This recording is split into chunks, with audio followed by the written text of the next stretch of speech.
A family of 5 is claiming that going to Walt Disney World cost them $1,400 a day.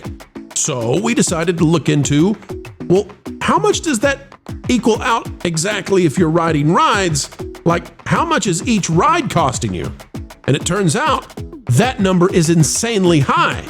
It may just be the reason that nobody's going to Disney World anymore, at least relative to what once was. Today we'll tell you what you're paying for when you go to the happiest, most magical place on Earth.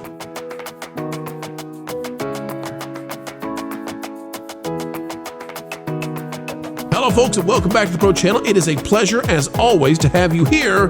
We are coming to you from somewhere sunny USA. The studio is glistening because you're listening, and we're happy to bring you the truth on a silver platter. The chatter of the day is here. Folks, click the like button and let's dive into just how ludicrously expensive Disney World is compared to literally everything else. And out of the New York Post, folks, let's dive into this. Former Disney World employee reveals what it's really like to work there. Physically and emotionally demanding job. It's by Fabiana One Tempo. Lou, you seem like you're not feeling too blue for them. You think they're going to be okay? Oh, they need their little blankies. It might not be the happiest place on earth to work. It goes without saying that Disney World is a magical place to visit, but maybe not to work. A former employee of the Florida theme park revealed what it's really like to work. Geez Louise, how many times can we say work at the happiest place on Earth? The former staffer worked at Disney World from 2017 up until this last year. Now, this goes on to talk about some of the difficulties of working as a cast member at Disney. That's not really what we want, folks. We want to scroll on down, not the Witch's Road, but to down here to what Craig Stowell has to say. This is a family member, a father of 3 who went down with his family. And the reason it's in the article is because Craig Stowell, there were articles about him earlier this year. He and his family of 5, of whom he is one, therefore 3 kids, 1 wife, Craig went down to Disney and he picked up a $1,400 tab in a single day. That's how much he had to pay for his family to be in Disney World for 1 day. And so this comes up again because the question is, okay, well, if people are paying this much money to be there, how can cast members not be getting a ton of money for working there? How can that be? And of course, we all know the answer. It's called Disney treats Disney World like a sponge. And one bucket is the money that the guests spend, and then they take the sponge, they get all that they can, and then they put in another bucket called the Disney C-Suite or Burbank. That's how that works. Now, $1,400 a day for Disney World. Stowell says in this article now, I don't want to say it this way, but if you do the average cost per ride, it probably isn't really worth it. Well, that got me thinking, Vash. It's a dangerous pastime, I know. And so if we could all just take a moment, I'd like to figure out exactly how much money you're paying every time you ride something and we're just take Disney's Animal Kingdom as an example. Is that okay, Vash? I think that's appropriate. All right, let's find out. We are now on Thrill Data, website that we definitely like, and they keep track of all the rides at Disney World. Cool deal. Disney's Animal Kingdom wait times and more. All right, let's scroll on down here. What we want to get is all the rides at Disney's Animal Kingdom. Look at all this wonderful content. They have so much. 6, is it? That's what we're going to look at. Okay, so let's count the rides. Avatar Flight of Passage, 1.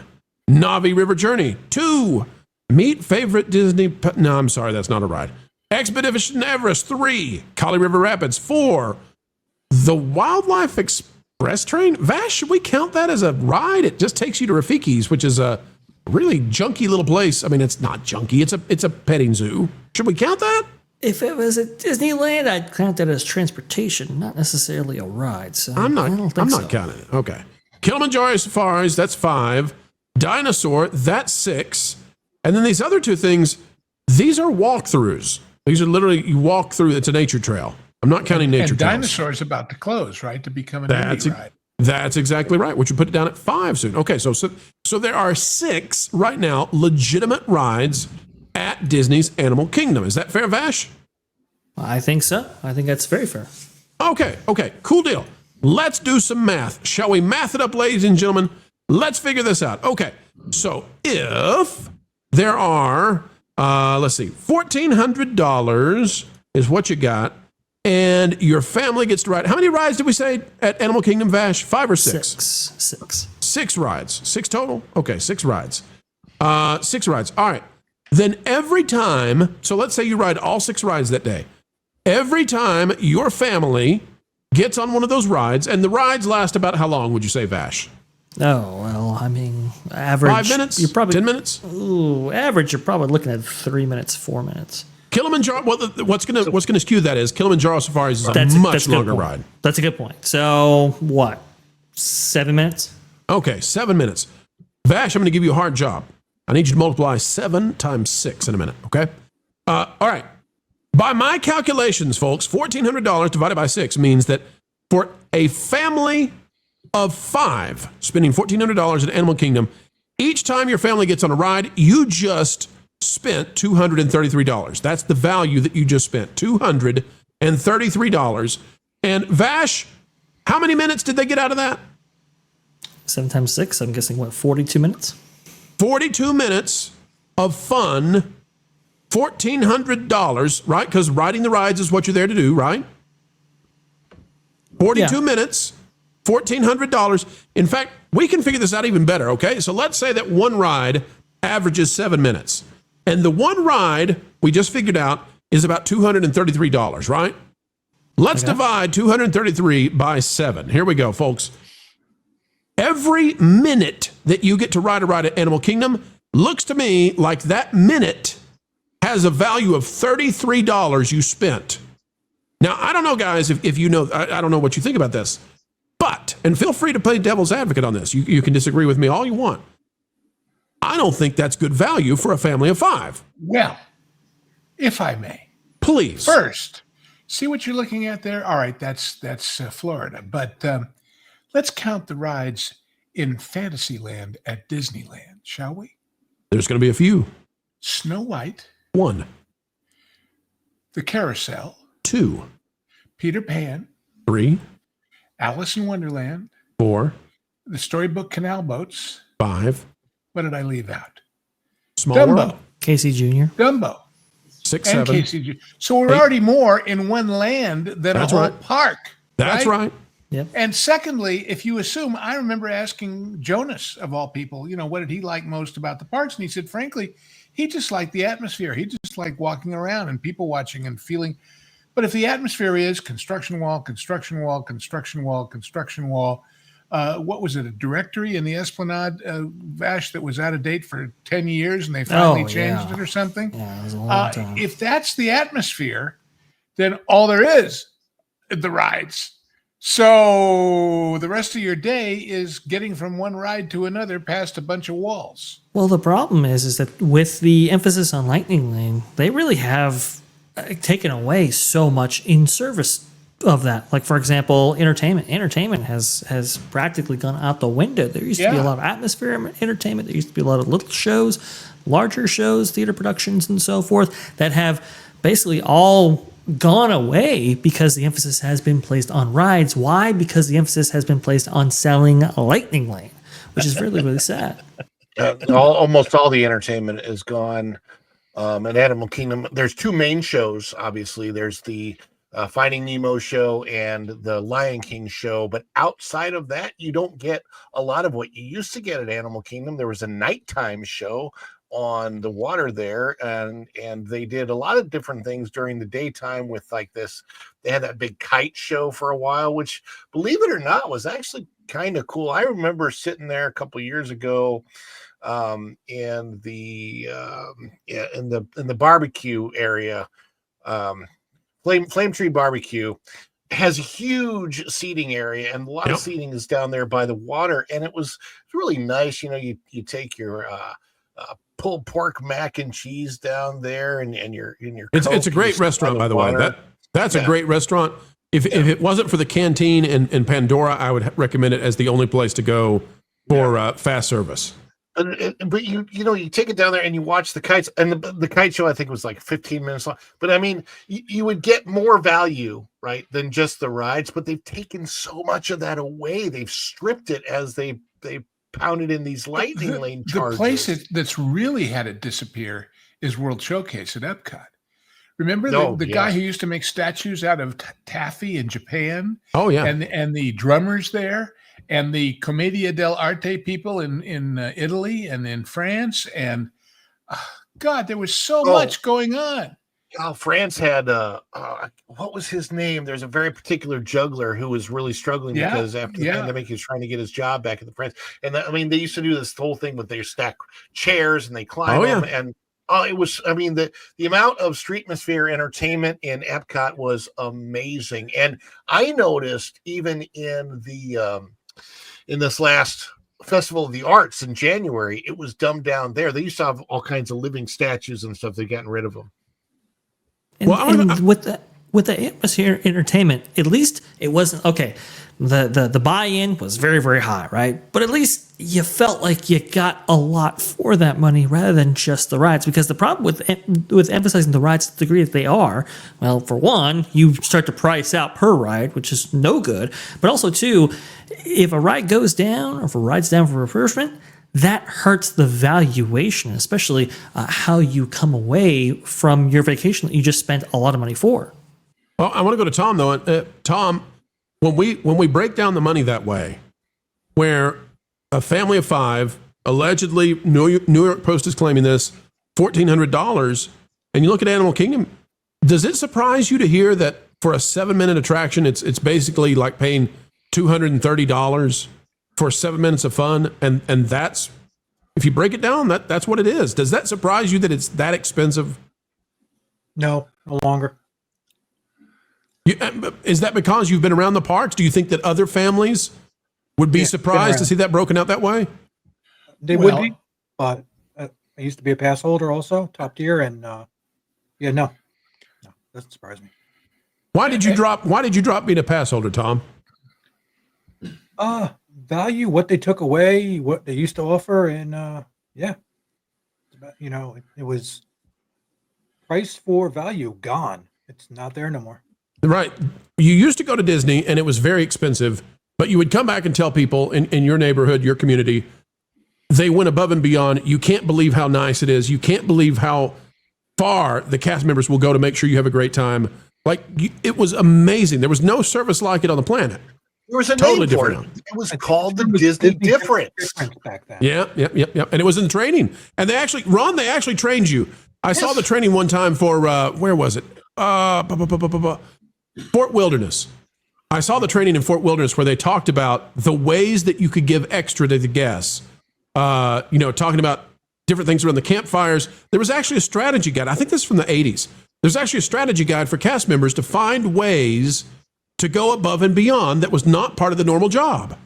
Yeah, I mean, even when I was there, even coming back, when I first came back from, the closures, I took a temporary role as a lifeguard. Now, I had great management in that role, some great people, and they were really, really good about, fixing guest issues. And this was 2021. So it's changed dramatically even since 2021. But at that time, in our, the little lifeguard shack, we would go in and there was the little back office there. They actually had a stash of Disney gifts, saying, hey, if there's anything that goes wrong with the guests or if they need something, come back, ask us first, but here's the stash of gifts. We'll maybe give them something like that, or we could give them, cupcakes from the food kiosk or whatever. There was a lot of that stuff. They started at the end of my 6 months. It was a 6-month short tenure as a lifeguard.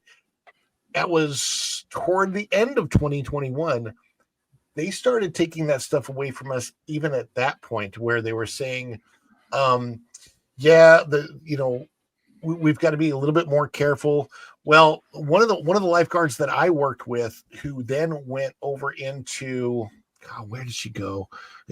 Anyway, she transferred to a different department. We caught up 6 months later, and she was telling me, the management there said, we have to forego that type of guest interaction. We're not trying to make up for anything. If there was a problem, it was the guest's fault. And I was like, what are you talking about? This is Disney. She goes, the management's completely changed. It was bizarre.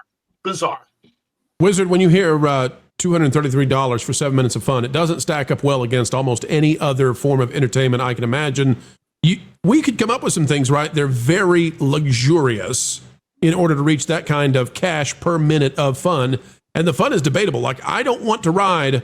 What's the name of the ride, Vash, in Pandora that's not the Flight of Passage? What is that one called? River Journey? Yeah, Navi River Journey.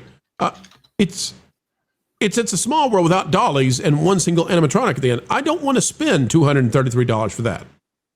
Yeah, but you know what? With Disney, it used to be that you were willing to.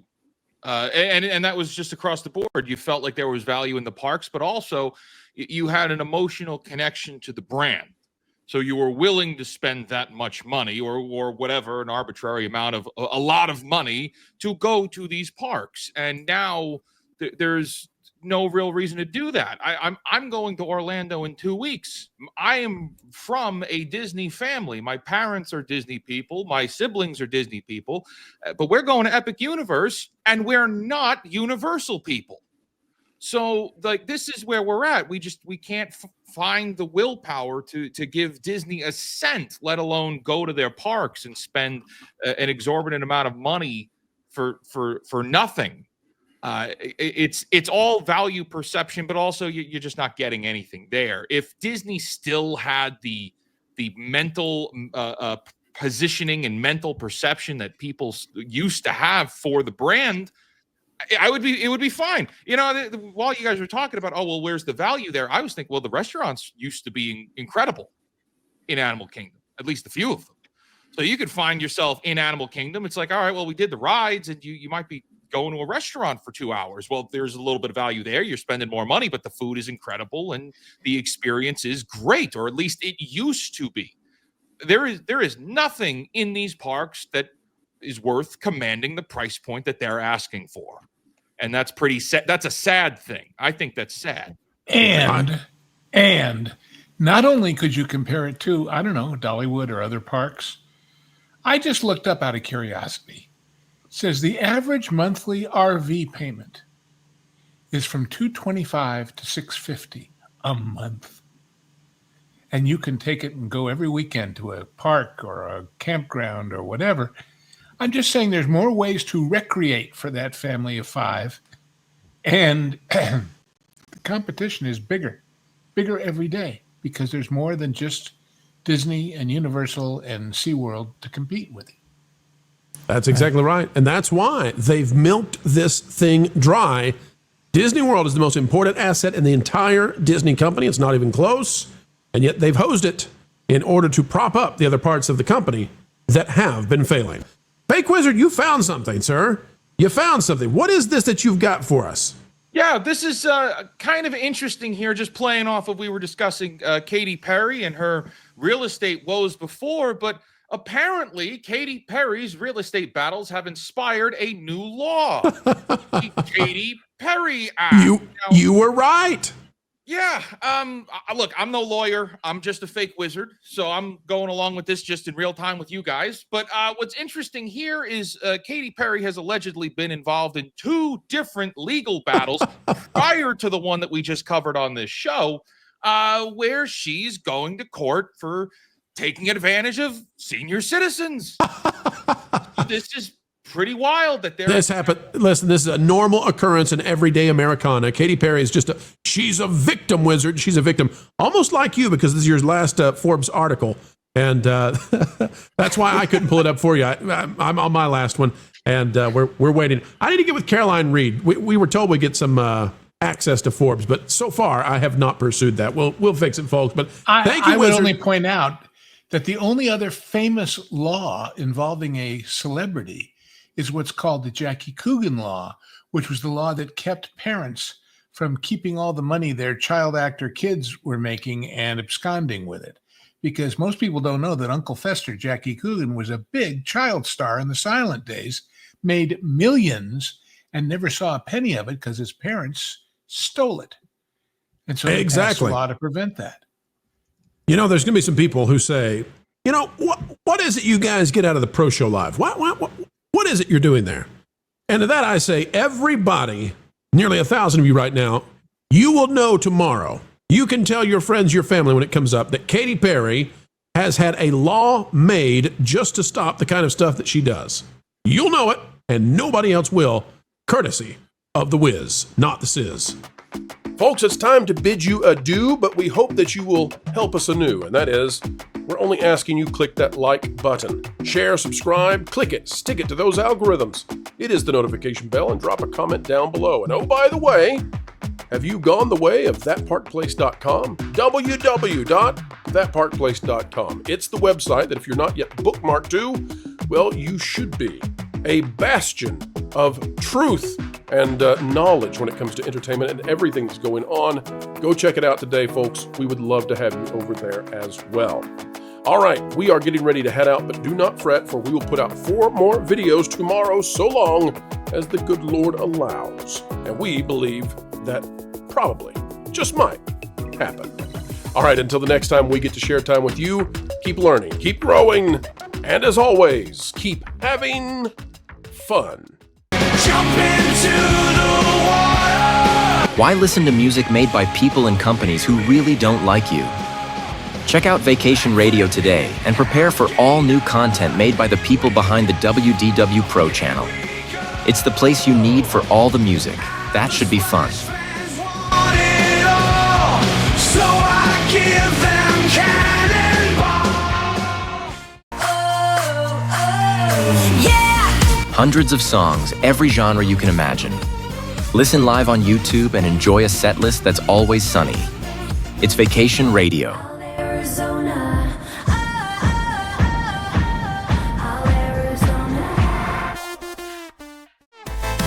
Pineapple pizza, Hawaiian ice freeze, yeah. Can't wait to be up. 3 days of you and me. What are you waiting for? Every WDW Pro video has a link to Vacation Radio in the video description. Try it out and subscribe today.